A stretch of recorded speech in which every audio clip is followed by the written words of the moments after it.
BJP कार्यालय पंचकमल पहुंचे मुख्यमंत्री मनोहर लाल। विधानसभा स्पीकर ज्ञानचंद गुप्ता जी और भाजपा प्रदेशाध्यक्ष नायब सिंह ने किया स्वागत। बीजेपी में आज कई लोगों की ज्वाइनिंग। बीजेपी कार्यालय पंचकमल में कराई जाएगी ज्वाइनिंग। अन्य पार्टियों के पदाधिकारी और नेता भी होंगे शामिल। मुख्यमंत्री मनोहर लाल की मौजूदगी में होगी ज्वाइनिंग। बीजेपी प्रदेश अध्यक्ष ग्रहण करवाएंगे सदस्यता।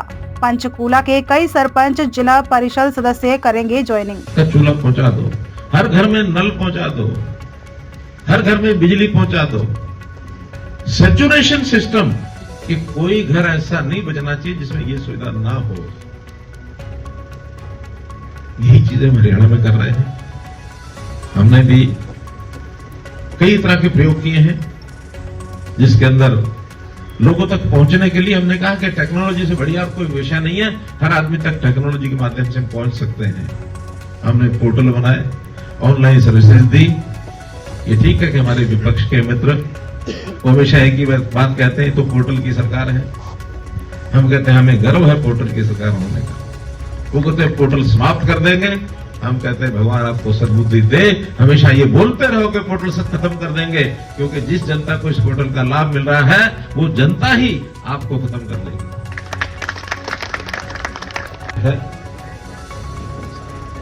जब भारतीय जनता पार्टी के हरियाणा प्रदेश के इस नई ज्वाइनिंग के आयोजन में सैकड़ों की संख्या में लोग पार्टी ज्वाइन कर रहे हैं, ऐसे अवसर पर हमारे प्रदेश के अध्यक्ष श्री नायब सिंह सैनी जी, स्पीकर साहब श्री ज्ञानचंद गुप्ता जी, पार्टी की हमारी नेता लतिका शर्मा जी, सभी हमारे महामंत्रीगण, हमारे विधायक सुभाष सुधा जी, ओम प्रकाश देवीनगर जी, कृष्ण बेदी जी,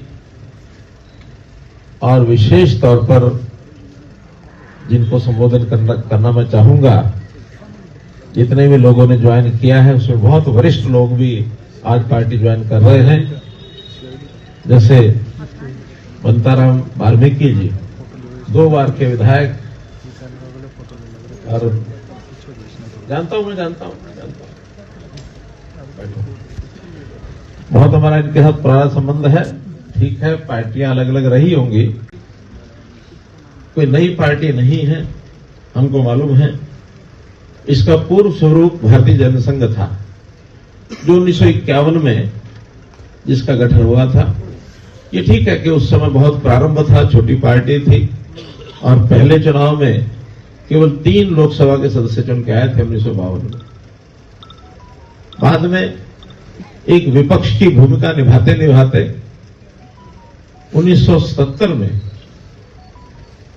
जब विलय हो गया था जनसंघ का जनता पार्टी में, तो उस समय 100 के लगभग और सांसद जनता पार्टी के अंदर भारतीय जनसंघ की विचारधारा के थे। किन्हीं कारणों से वो पार्टी नहीं चल पाई। हम तो चलाना चाहते थे, लेकिन कुछ लोगों को लगा कि ये 100 लोग ज्यादा प्रभावी ना हो जाए, हावी ना हो जाए, इसलिए इनको बाहरी कर दो। तो तरह तरह के बहाने लगा करके और वो पार्टी तोड़ दी गई। फिर भी हम लगातार लगे रहे, और एक समय ऐसा आया 1996 के अंदर कि देश में पहली बार अटल बिहारी वाजपेयी जी के नेतृत्व में देश में सरकार बनी। सरकार केवल सत्ता के लिए नहीं है, ये एक विचार है, और ये विचार जब तक किसी के दिमाग में न घुसे, घुसना थोड़ा मुश्किल होता है, तब तक न घुसे। लेकिन मुझे ये विश्वास है कि भारतीय जनता पार्टी का विचार किसी के मस्तिष्क में अगर घुस जाए तो उसको कोई निकाल भी नहीं सकता है। विचार ही ऐसा है। जब तक जिसको न पता लगे कि क्या है भारतीय जनता पार्टी, तब तक दूर दूर से देखता है, और दूर देखने में उसको समझ में आ नहीं सकता।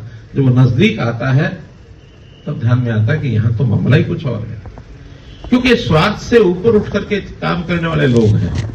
स्वार्थी लोगों का ये होता है कि मैं, मेरा घर, मेरा परिवार, मेरे और आसपास के लोग, यही दुनिया है, यही संसार है, यही देश है, यही प्रदेश है। लेकिन भारतीय जनता पार्टी में, जैसा मोदी जी ने कहा, इंडिया फर्स्ट, ये देश पहले, बाकी सब बाद में। यहां व्यक्ति का महत्व उतना नहीं है। यहां तो व्यवस्थाओं को समाज हित में काम करने के लिए व्यवस्था बनाई जाती है कि समाज का भला, देश का भला ये होना चाहिए। और हम देख रहे हैं जब से मोदी जी देश के प्रधानमंत्री बने हैं, इस देश में कितने बड़े परिवर्तन आए हैं, करवट बदली एकदम, दुनिया सोच नहीं सकती थी। मैं कल शाम को एक वीडियो सुन रहा था, पाकिस्तान का एक व्यक्ति, और वो भारतवर्ष की प्रशंसा कर रहा है। पत्रकार ने पूछा कि तुम भारतवर्ष की इतनी प्रशंसा कर रहे हो, लोग तुम्हें क्या कहेंगे? कि पाकिस्तान के लोग तो मुझे पहले से ही काफिर कहते हैं, लेकिन मैं जो सच्चाई है सच्चाई बोलूंगा। तो उन्होंने पूछा, अच्छा पाकिस्तान के हित में भी कोई बात तुम्हें ध्यान में आती है? कहने लगे एक ही बात ध्यान में आती है, पाकिस्तान को भी एक मोदी चाहिए। इसमें परिवर्तन किए हैं, चाहे वो इंफ्रास्ट्रक्चर है, चाहे लोगों की दिशा बदलना है, चाहे दुनिया में देश का नाम करना है, चाहे दुनिया के अंदर एक ताकत के रूप में कैसे आगे बढ़ना है।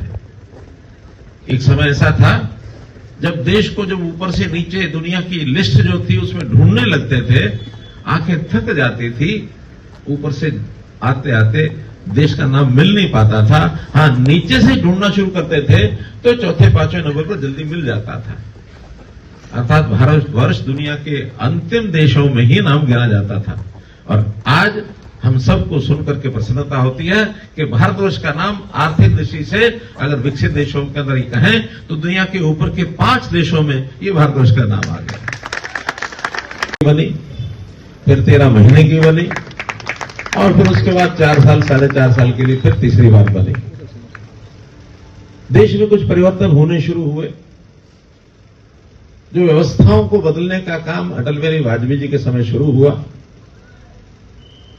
लेकिन 10 साल फिर गैप आया, और उस गैप के बाद 2014 में फिर श्री नरेंद्र मोदी जी के नेतृत्व में देश में सरकार बनी, केंद्र की सरकार बनी, और हरियाणा में भी आप सब लोगों की सद्भावना से, जनता के सहयोग से हरियाणा में भी हमने पहली बार भारतीय जनता पार्टी की अपनी पूर्ण सरकार बनाई जाएगा। 4 पार्षद अलग तो 101 हो गए, मिला के इसमें अजय सिंह गिल जी हैं, रिटायर्ड प्रिंसिपल हैं, chairman Maharishi education trust Lodhar Lomas education society, Almel Singh ji retired army officer हैं। तो ऐसे भिन्न भिन्न क्षेत्रों से अपने अपने काम को निभाते हुए, नौजवान से लेकर के और जो हमारे ऐसे वरिष्ठ नागरिक तक सैकड़ों लोगों ने आज पार्टी ज्वाइन की। सबसे पहले मैं आपका तहे दिल से स्वागत करता हूं, आपका अभिनंदन करता हूं।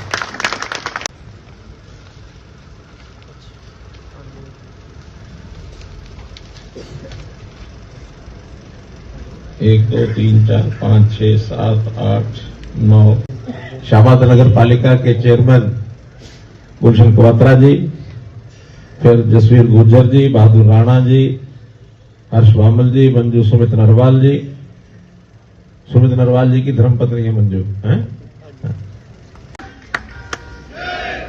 आज वो देश जो कभी नरेंद्र मोदी जी को वीजा देने के लिए तैयार नहीं थे, हमारे यहां अमेरिका में नरेंद्र मोदी नहीं आएंगे, हम वीजा नहीं देंगे, आज वही अमेरिका जब कोई उनको कोई संकट आता है तो सलाह करने के लिए सबसे पहले अपने ऑफिस को कहते हैं सर मोदी जी को फोन मिला, उनसे पूछते हैं क्या स्थिति करें, कैसे करें। दुनिया के श्रेष्ठ नेताओं में से वो बने हैं। और मैं ये साथ जोड़ना चाहता हूं, मोदी जी को अपने लिए काम नहीं कर रहे हैं, मोदी जी इस देश के लिए काम कर रहे हैं, हम सब के लिए काम कर रहे हैं।